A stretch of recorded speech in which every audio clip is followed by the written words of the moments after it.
सही वक्त आने पे भगवान जो है वो तो देखिए, बाप का गुरु कोई और है, बेटे का कोई और है, बेटे का कोई और है। तो गुरु की सन्निधि प्राप्त हो जाती है। और जब गुरु प्राप्त हो जाए तो मैंने जैसे पहला इस एपिसोड में कहा, दृढ़ विश्वास रखना चाहिए। गुरु के प्रति विश्वास टूटना नहीं चाहिए। इसी प्रसंग में मैं एक तुम्हें कथा सुना देता हूं, बहुत छोटे में, लोग समझ जाएंगे गुरु क्या है। देखिए, जब हम रामायण में, रामचरितमानस में गोस्वामी तुलसीदास जी ने रुद्राष्टकम लिखा है, नमामि समीशान निर्वाण रूपम विभुम व्यापकम ब्रह्म वेद स्वरूपम। ये क्या है? एक शिष्य भगवान शिव की उपासना कर रहा है, लेकिन उसके गुरु आते हैं। वो पूजा ना छोड़ गुरु के सम्मान में खड़ा नहीं होता, उनको प्रणाम नहीं करता और शिव जी की उपासना में लगा रहता है। तो भगवान शिव प्रकट हो जाते हैं और उसको श्राप दे देते हैं कि तुम हजारों वर्ष सर्प योनि में भोगोगे। और देखिए गुरु क्या है, गुरु सामने खड़े हैं। भगवान शिव ने श्राप दे दिया। क्यों दे दिया? कि तूने गुरु का अपमान किया। भगवान कहते हैं, इसीलिए कहा गुरु ब्रह्मा गुरु विष्णु गुरु देवो महेश्वर गुरु साक्षात परम ब्रह्म तस्मै से गुरुवे नमः। गुरु गोविंदो खड़े काके लागू पाए। कबीरदास जी ने लिखा, भले हारी गुरु आपने जो गोविंद दियो मिलाए। तो भगवान शिव बोले क्या, शिव मैं हूं, ये बताने वाले कौन है? तेरे गुरु हैं। तो मुझसे पहले कौन? गुरु, जिसको तुझे मेरे तक मिलवाया। तो जब गुरु आ गए तो मैं बाद में हूं, पहले गुरु का प्रणाम। तो भगवान शिव को लगा इसने गुरु के प्रति अपराध किया, उन्होंने श्राप दे दिया। और गुरु देखिए क्या है, गुरु हमें कैसे बचाते हैं। हम जितने भी पाप कर्म करते हैं, श्रेष्ठ गुरु मिला हुआ है तो हो जाते हैं जाने अनजाने पाप, तो उन सबको हमारे गुरु ग्रहण करते हैं। गुरु इतनी बड़ी शक्ति है, इतनी बड़ी सत्ता है, जो आपके सिर्फ और सिर्फ या तो आपके लिखे प्रारब्ध को भगवान मिटा सकते हैं और या फिर गुरु मिटा सकते हैं। अदिति, गुरु इतना महत्व रखते हैं। मैं अपने गुरु की फिर एक और घटना सुनाऊंगा। तो उन्होंने हजारों वर्ष सर्प योनि में रहने का श्राप दे दिया। गोस्वामी तुलसीदास जी ने रामचरितमानस में जिसकी बात कर रहे हैं, तो गुरु ने क्या कहा, प्रभु बच्चा है, माफ कर दीजिए। गुरु माफी मांग रहे हैं अपने शिष्य के लिए। देखिए गुरु क्या है, क्योंकि ये मेरी शरणागत है। हाँ, भगवान शिव ने उनको माफ किया। फिर तब रुद्राष्टकम का गायन हुआ। भगवान शिव बोले कि आप बीच में पड़ रहे हैं, इसलिए ये बहुत जल्दी जल्दी सर्प योनि में जन्म लेगा, मरेगा, जिएगा, लेकिन 1000 वर्ष का जो योग है वो पूरा करना पड़ेगा। श्राप तो मिल चुका तो है। गुरु ने बचाया। गुरु इतनी बड़ी सत्ता है।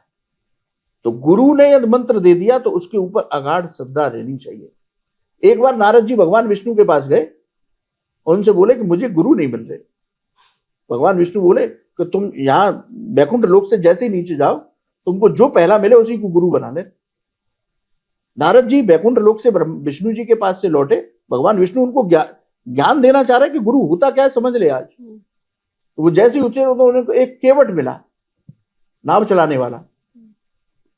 अब उनके मन में गुरु, भगवान विष्णु का आदेश कि जो पहला व्यक्ति मिले उसको गुरु बना लेना।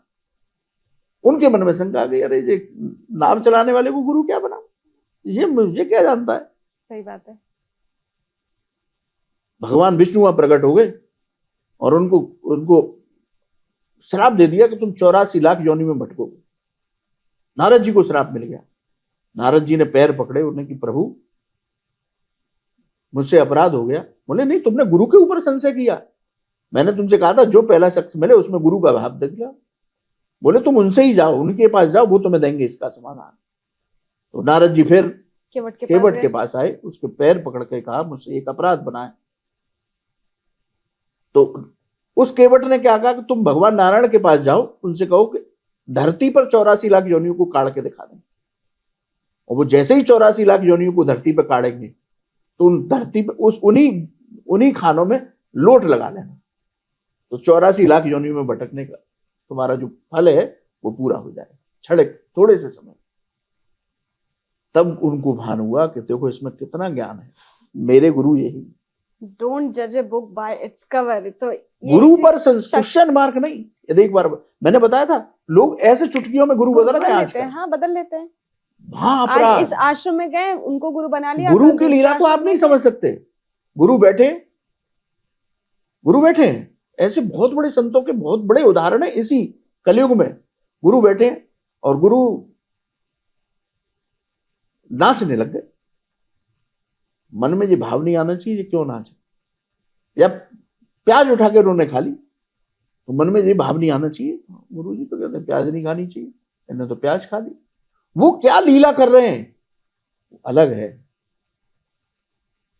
गुरु प्याज खा रहे हैं कोई दिक्कत नहीं, उन पर संग करना ही नहीं है। अब जैसे मैंने बताया कि गोस्वामी तुलसीदास जी ने कैसे क्षमा किया, अब मैं अपने गुरु का फिर एक और उदाहरण दे देता हूं। मैं तो अपने ही गुरु की बात करता हूं कि मेरे गुरु जी बैठे थे, सत्संग चल रहा था, तभी वहां हमारे गुरु परंपरा के एक शिष्य आए, वो आगरा के रहने वाले हैं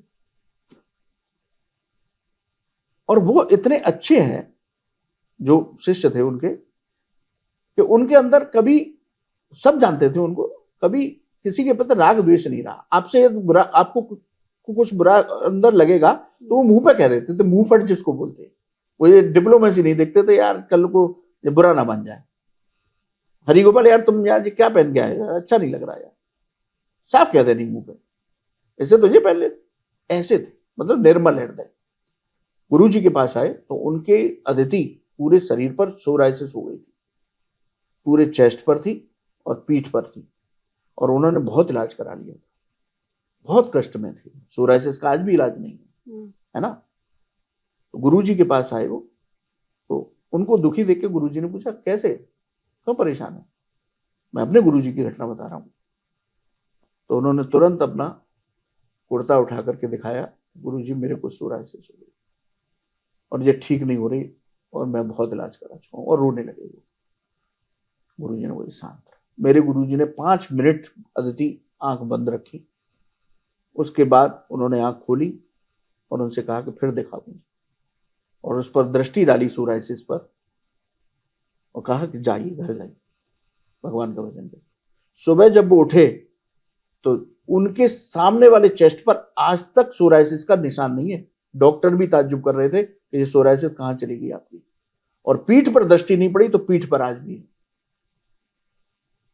ये गुरु की दृष्टि होती है। अब इसमें होता क्या है, मैंने कहा ना गुरु ही आपका प्रारब्ध बदल सकता है। आपको गुरु ने यदि अंगीकार कर लिया है तो मैंने कहा ना, शिष्य जो पाप करेगा, जो धर्म के विरुद्ध आचरण करेगा, वो गुरु को भोगना पड़ेगा। इसलिए शिष्य को याद रखना चाहिए कि यदि मैंने ये पाप किया तो मेरे गुरु को मुझसे 1000 गुना भोगना पड़ेगा। ये होती है गुरु शिष्य की परंपरा। अच्छा, ये तो आपने, ये नहीं कि मैंने दीक्षा ले ली, गुरु बना लिए और व्यभिचार कर रहा हूं। आपने जो बताया, आप लकी हैं, आपको अच्छे गुरु मिल गए, ठीक है। लेकिन अगर अभी हम मार्केट में देखें, मार्केट में कहना थोड़ा गलत होगा शब्द, अगर अभी का सिनेरियो अगर हम देखें तो लोग यही विश्वास रखते हैं कि जो गुरु ने कह दिया वो हम करेंगे। अगर मैं आपको एग्जाम्पल दूं अगर, ठीक है, जो जिसके बारे में हर कोई जानता है, निर्मल बाबा हो गए या कोई और बाबा हो गए, उनको भी गुरु माना। उन्होंने क्या कहा, हरी चटनी खाओ प्रॉब्लम सॉल्व हो जाएगी, काला पर्स रखो प्रॉब्लम सॉल्व हो जाएगी। इस तरीके के जो फर्जीवाड़ा मार्केट में चला, लोग तो मन में माना ना उन्होंने कि नहीं ये मेरे गुरु हैं, ये जो कहेंगे हम वही करेंगे। तो ऐसे में लोग जो है वो सेलेक्ट नहीं कर पाते। मैं इस सिलेक्शन की बात कर रही हूँ कि कैसे आपको आपका गुरु मिलेगा, कैसे आप विश्वास कैसे करें कि नहीं ये जो कर रहे हैं वो सच है, वो सही है, हमें मानना ही मानना है। देखिए आपकी जो इस तरीके के तथाकथित लोग मार्केट में है ना, और उनको गुरु बना रहे हैं जो लोग, वो गुरु भाव नहीं उनके अंदर। समोसे वाले जो चटनी वाले बाबा जिसकी भी बात करो आप, काय के लिए गए थे, अरे साहब कृपा हो जाती है, 4 से सुन लिया, भाव नहीं था तो मैंने गुरु बनाऊं, लेकिन चारों ने कान में फूंक दिया, उनके ही एजेंट घूम रहे थे। अरे जी मुझे तो 20 लाख रुपए मिल गए इनके कहने से, अरे जी मेरा भट्टा चलने लग गया जी। उन्हें तुम भी बना लो गुरु, चले गए गुरु बना लिया उनको, काय के लिए, मुझे भी 5 गाड़ी मिल जाए। भाव नहीं था गुरु, बस चल दिए, लोभ में, इच्छा में, भौतिक इच्छाओं के फलस्वरूप तुम गुरु बनाने जा रहे हो। मैंने कहा ना, गुरु की भक्ति यहां से जागृत होती है, यहां तड़प होगी तो वो गुरु खुद आ जाएगा। अदिति मैंने भगवान का प्रमाण दिया है, भगवान कह रहे हैं कि जिस दिन तेरे अंदर यहां होगी तड़प, मैं खुद तुझे कबीरदास जी को गुरु कहां मिले? कबीरदास जी सीढ़ियों पे लेटे थे गुरु की चाह में, मुझे मेरे गुरु मिल जाए। तो रामदास जी रोज आते थे गंगा स्नान करने, सीढ़ियों पे तड़प में तड़प रहे थे, हे गुरु हे गुरु हे गुरु।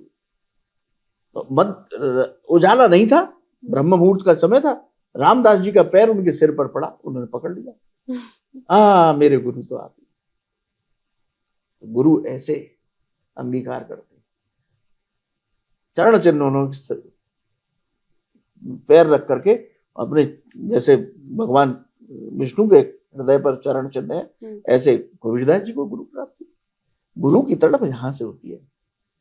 अब विवेकानंद और रामकृष्ण परमहंस, इन दोनों की गुरु भक्ति देख लीजिए। मैं कह रहा हूं ना कि जब आप गुरु अंगीकार कर लें, गुरु आपको मिल जाए, तो आप अपने अंदर ये रखो कि मैंने कोई पाप किया, गुरु नहीं है सामने, लेकिन मैंने कोई पाप किया तो 1000 गुना मेरे गुरु को भोगना पड़ेगा। तो गुरु को ये ध्यान, शिष्य को ये ध्यान रखना चाहिए। अब रामकृष्ण परमहंस से विवेकानंद जी से क्या कहा कि विवेकानंद तुम मेरे सामने बैठ जाओ, मेरे अंदर जितनी शक्तियां मैं तुम्हें ट्रांसप्लांट कर देता हूं, तुम्हें इतना जप करने की जरूरत नहीं पड़ेगी, क्योंकि मैंने तो पूरा जीवन ही निकाल दिया भगवती की साधना में, और मैं ये जो शक्तियां वो तुम्हें सामने बैठा के ट्रांसप्लांट कर सकता हूं। कितनी बड़ी बात कह रहे हैं रामकृष्ण परमहंस। तो विवेकानंद जी कैसे शिष्य हैं? दुर्लभ शिष्य। बोले कि आपने कभी इन शक्तियों का प्रयोग किया गुरु जी? बोले नहीं, कभी नहीं किया। तो बस मुझे आपका आशीर्वाद, आपकी कृपा चाहिए, मुझे ये शक्तियां नहीं चाहिए, मुझे किसी को जादू नहीं दिखाना, ये ले सही सोना।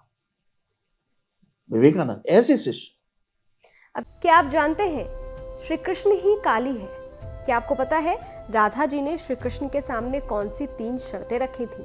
क्या आप जानते हैं कि द्रौपदी पिछले जन्म में कौन थी और उन्हें 5 पति कैसे मिले? स्तुति चैनल पर सोमवार से शुक्रवार हम लेकर आ रहे हैं ऐसी ही पौराणिक और रहस्यमय कहानियों की खास सीरीज, जहां हर कहानी में छिपा है धर्म, रहस्य और जीवन का गहरा सच। तो अभी स्तुति चैनल को सब्सक्राइब कीजिए और इस अद्भुत सफर का हिस्सा बनिए।